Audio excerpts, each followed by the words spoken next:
నమస్తే, welcome to special drive. నేను Rajasekhar. Supreme court ఆదేశాల నేపథ్యంలో 10 మంది ఎమ్మెల్యేలకు నోటీసులు జారీ చేయాలని స్పీకర్ నిర్ణయం తీసుకున్నట్లు తెలిసింది. న్యాయ సలహా అనంతరమే ఈ నిర్ణయం తీసుకున్నట్లు సమాచారం అందుతోంది. ఇక బీఆర్ఎస్కు చెందినటువంటి 10 మంది ఎమ్మెల్యేలు కాంగ్రెస్లో చేరారని, ఫిరాయింపు నిరోధక చట్టం కింద వారిని అనర్హులుగా ప్రకటించాలని దాఖలైన కేసులో 3 నెలల్లోగా స్పీకర్ నిర్ణయం తీసుకోవాలని గత నెల 25వ తేదీన సుప్రీంకోర్టు తీర్పునిచ్చింది. దానిపై అడ్వకేట్ జనరల్, సీనియర్ న్యాయవాదులతో స్పీకర్ చర్చించారని కూడా సమాచారం అందుతోంది. ఆ తర్వాతే ఆ ఎమ్మెల్యేలకు నోటీసులు ఇవ్వాలని నిర్ణయం తీసుకున్నట్లు తెలుస్తోంది. కడియం శ్రీహరి, దానం నాగేందర్, పోచారం శ్రీనివాసరెడ్డి, సంజయ్ కుమార్, తెల్ల వెంకట్రావు, అరకపూడి గాంధీ, కాలే యాదయ్య, ప్రకాష్ గౌడ్, కృష్ణమోహన్ రెడ్డి, మహిపాల్ రెడ్డిపై అనర్హత వేటు వేయాలని బీఆర్ఎస్ పార్టీ కోరింది. సుప్రీంకోర్టు ఆదేశాల మేరకు వారందరికీ నోటీసులు ఇచ్చి వివరణ తీసుకున్న తర్వాత స్పీకర్ తుది నిర్ణయం తీసుకునే అవకాశం ఉంది.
రైట్. సుప్రీంకోర్టు ఆదేశాల నేపథ్యంలో 10 మంది ఎమ్మెల్యేలకు నోటీసులు జారీ చేయాలని స్పీకర్ నిర్ణయం తీసుకున్నట్లు తెలుస్తోంది. న్యాయ సలహాలు అనంతరమే నిర్ణయం తీసుకున్నట్లు సమాచారం. ఇక బీఆర్ఎస్కు చెందినటువంటి 10 మంది ఎమ్మెల్యేలు కాంగ్రెస్లో చేరారని, ఫిరాయింపు నిరోధక చట్టం కింద వారిని అనర్హులుగా ప్రకటించాలని దాఖలైన కేసులు 3 నెలల్లోగా స్పీకర్ ఒక నిర్ణయం తీసుకోవాలని గత నెల 25వ తేదీన సుప్రీంకోర్టు తీర్పు ఇచ్చింది. ఇది అంశానికి సంబంధించి పూర్తి అప్డేట్స్ అందించేందుకు మా ప్రతినిధి హరీష్ మనకి లైవ్లో సిద్ధంగా ఉన్నారు. హరీష్, చెప్పండి, పూర్తి అప్డేట్స్ ఏంటి? అంటే ప్రధానంగా బీఆర్ఎస్ పార్టీ ఇప్పటికే పూర్తి స్థాయి నమ్మకంతో ఉంది, ఉప ఎన్నికలు రాబోతున్నాయని, సస్పెండ్ చేయబోతున్నారని. సో ఇక్కడ దీనికి సంబంధించి పూర్తి అప్డేట్స్ ఏంటి? పిటిషన్లకు సంబంధించినటువంటి నోటీసులు ఇచ్చే అవకాశం కనిపిస్తుందా సో ఎమ్మెల్యేలకి? రైట్ రాజశేఖర్, పార్టీ ఫిరాయింపులకు సంబంధించి కూడా అంశం మరోసారి హాట్ టాపిక్గా మారింది. ఏదైతే బీఆర్ఎస్ పార్టీకి సంబంధించిన ఎమ్మెల్యేలు 10 మంది ఎమ్మెల్యేలు కాంగ్రెస్ పార్టీలో చేయడం జరిగింది. ఇక వాళ్ళకి సంబంధించి కూడా పార్టీ ఫిరాయింపుల చట్టం కింద వాళ్ళను ఏదైతే అనర్హతగా గుర్తించాలని కూడా బీఆర్ఎస్ వర్కింగ్ ప్రెసిడెంట్ కేటీఆర్, అలాగే ఎమ్మెల్యే పాడి కౌశిక్ రెడ్డి గతంలో కేసు వేయడం జరిగింది. ఇక ఈ అంశానికి సంబంధించి కూడా పలుమార్లు హైకోర్టులకు సంబంధించి కూడా ఏదైతే కేసుకు సంబంధించి కూడా నమోదు చేయడం జరిగింది. ఇక హైకోర్టుకు సంబంధించి 4 నెలల గడువుకు సంబంధించి కూడా స్పీకర్కి ఇవ్వడం జరిగింది. దీనిపైన నిర్ణయం తీసుకోవాలని కూడా. దాని తర్వాత మరోసారి వాళ్ళు సుప్రీంకోర్టుకి వెళ్ళడం జరిగింది. సుప్రీంకోర్టులో మరోసారి కేసు వేయడం జరిగింది. ఈ అంశానికి సంబంధించి కూడా సుప్రీంకోర్టు ఏదైతే స్పీకర్కి సంబంధించి కావచ్చు, ఇక్కడ ఎమ్మెల్యేలకు సంబంధించి కావచ్చు, హెచ్చరిస్తూ కూడా ఎమ్మెల్యేలకు స్వయంగా నోటీసులు పంపించడం జరిగింది. ఇక మొత్తంగా ఇప్పుడు సంబంధించి కూడా 3 నెలల గడువుకు సంబంధించి కూడా స్పీకర్కి విధించడం జరిగింది. ఎమ్మెల్యేలకు సంబంధించిన అంశం పైన నిర్ణయం తీసుకోవాలని కూడా స్పీకర్కి సంబంధించి కూడా సుప్రీంకోర్టు ఆదేశాలు జారీ చేసిన నేపథ్యంలో ఇప్పుడు ఎమ్మెల్యేలకు నోటీసులు ఇష్యూ చేసేందుకు స్పీకర్ సిద్ధమవుతున్నట్టుగా తెలుస్తుంది. ఈ అంశం పైన కూడా అడ్వకేట్ జనరల్తో న్యాయ సలహా తీసుకున్న తర్వాతనే వాళ్ళకు 10 మంది ఎమ్మెల్యేలకు నోటీసులు పంపించాలని కూడా డిసైడ్ అవుతున్న నేపథ్యం అయితే కనిపిస్తూ ఉన్నది. కాబట్టి ఇక ఈ అంశం పైన అంటే 3 నెలల గడువుకు సంబంధించి విధించడం జరిగింది. ఒక మరోవైపు ఎమ్మెల్యేలకు సంబంధించి కావచ్చు, బీఆర్ఎస్ పార్టీ నుంచి కాంగ్రెస్ పార్టీలోకి చేరిన ఎమ్మెల్యేలు కొంతమంది ఇప్పటికే తమ పార్టీలో చేరలేదని కూడా స్పష్టం చేసిన నేపథ్యం ఉంది. దాంట్లో ప్రధానంగా 2023 ఎన్నికల తర్వాత కూడా బీఆర్ఎస్ పార్టీ ఎమ్మెల్యేలంతా కూడా కాంగ్రెస్ పార్టీలో, ఈ 10 మంది ఎమ్మెల్యేలు కాంగ్రెస్ పార్టీలో చేరడం జరిగింది. దాంట్లో గద్వాల ఎమ్మెల్యేకి సంబంధించి కూడా బండ్ల కృష్ణమోహన్ రెడ్డి, అలాగే షేర్లింగంపల్లి ఎమ్మెల్యే అరికపూడి గాంధీ, అలాగే పటాన్ చెరు ఎమ్మెల్యే గూడెం మైపాల్ రెడ్డి, ఖైరతాబాద్ ఎమ్మెల్యే దానం నాగేందర్, అలాగే స్టేషన్ గణపూర్ ఎమ్మెల్యే కడియం శ్రీహరి, అలాగే జగిత్యాల ఎమ్మెల్యే సంజయ్ కుమార్, అలాగే భద్రాచలం ఎమ్మెల్యే తెల్లం వెంకట్రావుతో పాటుగా చేవేల ఎమ్మెల్యే కాళయ్య యాదయ్య, అలాగే బాన్సువాడ ఎమ్మెల్యే పోచారం శ్రీనివాసరెడ్డి, రాజేంద్ర నగర్ ఎమ్మెల్యే ప్రకాష్ గౌడ్కి సంబంధించి కూడా ఈ 10 మంది కాంగ్రెస్ పార్టీలో చేరడం జరిగింది. కాంగ్రెస్ పార్టీకి సంబంధించి కూడా స్వయంగా సీఎం చేతుల మీదుగా కూడా కాంగ్రెస్ కండువలు కప్పుకున్న నేపథ్యం అయితే కనిపిస్తూ ఉంది. ఎప్పుడైతే ఈ వర్కింగ్ ప్రెసిడెంట్ అలాగే కేటీఆర్ అలాగే బీఆర్ఎస్ నేత పాడి కౌశిక్ రెడ్డి హైకోర్టులో కేసు వేయడం జరిగిందో అప్పటి నుంచి కూడా కొంతమంది అంటీ ముట్టినట్టుగా వ్యవహరిస్తూ ఉన్నారు. మరోవైపు సుప్రీంకోర్టు ఏదైతే సుప్రీంకోర్టులో కూడా కేసు వేసిన నేపథ్యంలో వాళ్ళు తాము పార్టీలో చేరలేదు, ఖాళీ ఏదైతే మర్యాదపూర్వకంగా ముఖ్యమంత్రి రేవంత్ రెడ్డిని కలిశామని కూడా స్పష్టం చేసిన ఎమ్మెల్యేలు అయితే కనిపిస్తున్నారు. దాంట్లో గద్వాల ఎమ్మెల్యేకి సంబంధించి బండ్ల కృష్ణమోహన్ రెడ్డి కావచ్చు, అలాగే షేర్లింగంపల్లి ఎమ్మెల్యే అరికపూడి గాంధీ, అలాగే పటాన్ చెరు ఎమ్మెల్యే గూడెం మైపాల్ రెడ్డికి సంబంధించి కావచ్చు. వీళ్ళు పార్టీలో చేరలేదన్నట్టుగా కూడా గత కొద్ది రోజుల క్రితం స్పష్టం చేయడం జరిగింది. మరోవైపు దానం నాగేందర్కి సంబంధించి కావచ్చు, ఈ 10 మంది ఎమ్మెల్యేలు ఖైరతాబాద్ ఎమ్మెల్యే దానం నాగేందర్కి సంబంధించి కూడా పార్లమెంట్ ఎన్నికలు కాంగ్రెస్ బీ-ఫామ్ పైన కూడా పోటీ చేయడం జరిగింది. బీఆర్ఎస్ ఎమ్మెల్యేగా కొనసాగుతూ కాంగ్రెస్ బీ-ఫామ్ పైన పోటీ చేసినట్టుగా కూడా సుప్రీంకోర్టుకు సంబంధించి కూడా ఏదైతే కేటీఆర్ అలాగే సంబంధించిన ఆ కేసుకు సంబంధించి కావచ్చు పాడి కౌశిక్ రెడ్డి వాళ్ళు రిట్ పిటిషన్ కూడా వేయడం జరిగింది. నేను అర్హతగా గుర్తించాలని కూడా సుప్రీంకోర్టు రిట్ పిటిషన్ వేయడం జరిగింది. దీనిపైన కూడా సుప్రీంకోర్టుకు సంబంధించి అంశాన్ని త్వరగా పూర్తి చేయాలని కూడా చెప్పిన నేపథ్యం కావచ్చు. ఎందుకంటే 5 ఏళ్ల కాల పరిమితి ఉన్న నేపథ్యంలో 4 ఏళ్ల తర్వాత నిర్ణయం తీసుకోకూడదు.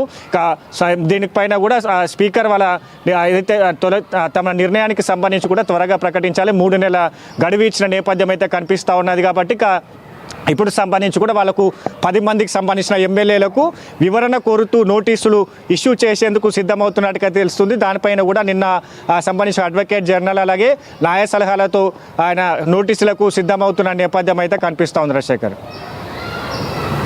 రైట్, ప్రధానంగా నోటీసులో ఏ అంశాలు పేర్కొనే అవకాశం కనిపిస్తుంది? ఎప్పటిలోగా వివరణ అడిగే అవకాశం ఉంది? మనకు అప్డేట్స్ ఉన్నాయా?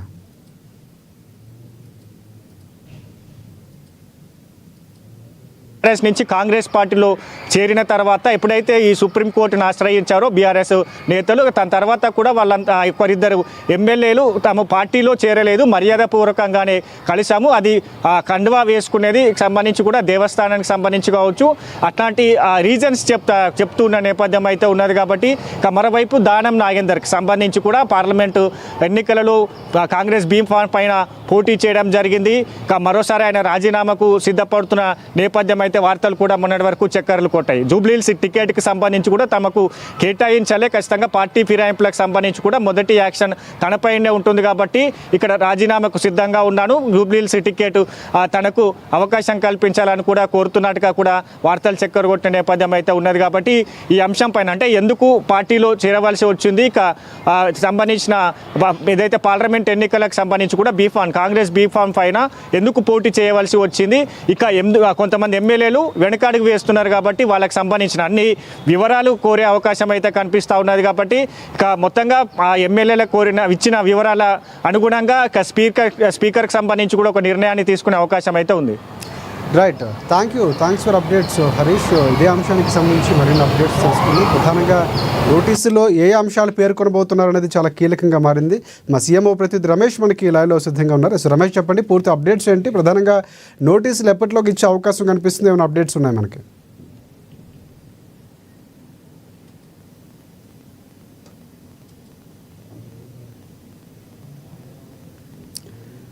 రమేష్, మీ వాయిస్ వినిపించట్లేదు ఒకసారి.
రైట్. సుప్రీంకోర్టు ఆదేశాల నేపథ్యంలో 10 మంది ఎమ్మెల్యేలకు నోటీసులు జారీ చేయాలని స్పీకర్ నిర్ణయం తీసుకున్నట్లు తెలుస్తోంది. ఇదే అంశానికి సంబంధించి పూర్తి అప్డేట్స్ అందించేందుకు మా సీఎంఓ ప్రతినిధి రమేష్ మనకి లైవ్లో సిద్ధంగా ఉన్నారు. సో రమేష్, చెప్పండి, పూర్తి అప్డేట్స్ ఏంటి? 10 మంది బీఆర్ఎస్ పార్టీ ఎమ్మెల్యేలకు సంబంధించి కాంగ్రెస్ పార్టీలో చేరారు. సో అప్డేట్స్ ఎప్పటిలోగా నోటీసులు ఇచ్చే అవకాశం ఉంది, ఏమైనా తెలుస్తుందా?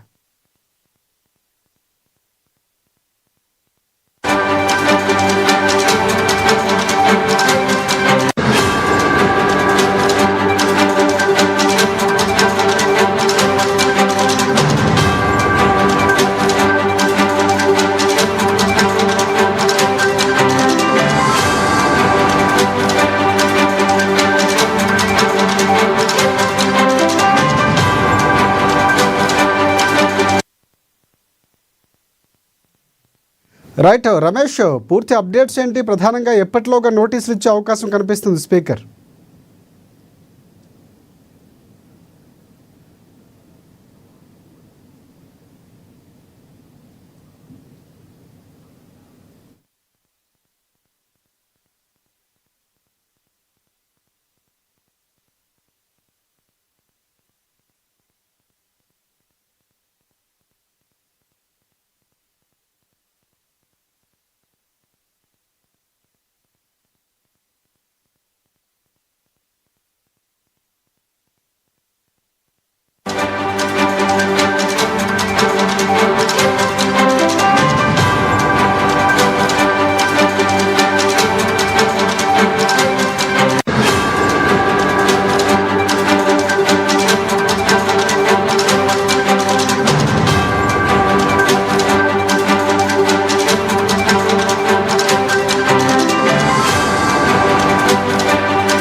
రైట్.